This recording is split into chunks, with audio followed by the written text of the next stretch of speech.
football forecaster, Jimmy Kimmel.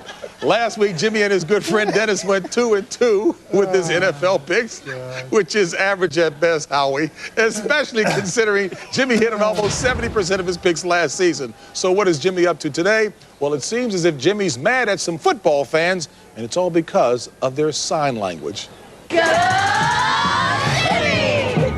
Thank you, Mr. Brown. It is time for a little prognostication, but before I get to that, I want to talk about something that's driving me nuts.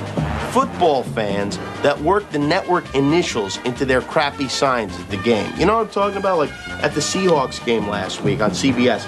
Can't beat Seattle, CBS. Very clever. Or this one on Monday night. Always Broncos champs. Now, aside from the obvious crimes against grammar that are being committed here, don't you people kiss enough butt all week at work? Isn't it enough licking your boss's boots every day? You got to spend the weekend sucking up to a network that airs Boy Meets World? No, you don't. Have some dignity, for God's sake. And by the way, who's the genius that decided to put an X in the name of this network? What are people supposed to spell out with Fox? Free our xylophones? Nobody's thinking around here. So I was 2-2 last week, and that might not seem great because it isn't, but upon closer inspection, if you look at it, the Chargers upset pick I gave you was very close. Some might even consider that a win, if you know what I mean. And if the Cowboys had scored 4 or 5 more touchdowns, I would have been in the winner's bracket with them too. I would have been a perfect 4-0, but I wasn't. But now I've seen all the teams. I know what they can do. I'm as good as gold. Or somewhat as good as gold. I choose Baltimore over Jacksonville. I'll take Tampa Bay to beat Chicago, the Rams to run over Seattle, and my occasionally accurate upset special, I'm taking New England to beat the Jets on Monday night. Let me recap for you. Ravens, Bucks, Rams, Patriots. And let me just say one more thing about these signs.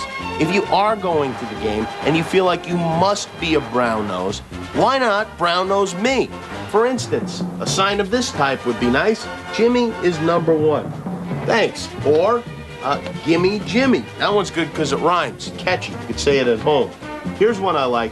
Yes, Kimmel, we love you. Yes, yes, yes. You could even put exclamation points in there to fire things up. Or you could work the network initials in. Jimmy is a fat ox. That's supposed to be Jimmy is a fox. Sorry. Who did that? Typo. That ain't right. They know I'm sensitive about my weight. I gotta start doing a sit-up. That's not funny. You look great. I'm Jimmy Kimmel, and those are my picks. You're not fat, you're just big bone. What a tub. Jimmy, the best guy out there was always who? Jimmy the Greek. So don't be doing that Jimmy, gimme, Jimmy, Jimmy, Jimmy. Ugly little fat guy. All right, folks. See, I thought we got rid of him. No, they like him. Coming up, we've got a live report. What do you want to say? You going to say something about that? I don't look at him either. Matchup between Miami and Minnesota. But first, if you want to check out who Jimmy likes in all today's games, just log on to foxsports.com and click on Jimmy's Pro Picks. We'll be back here with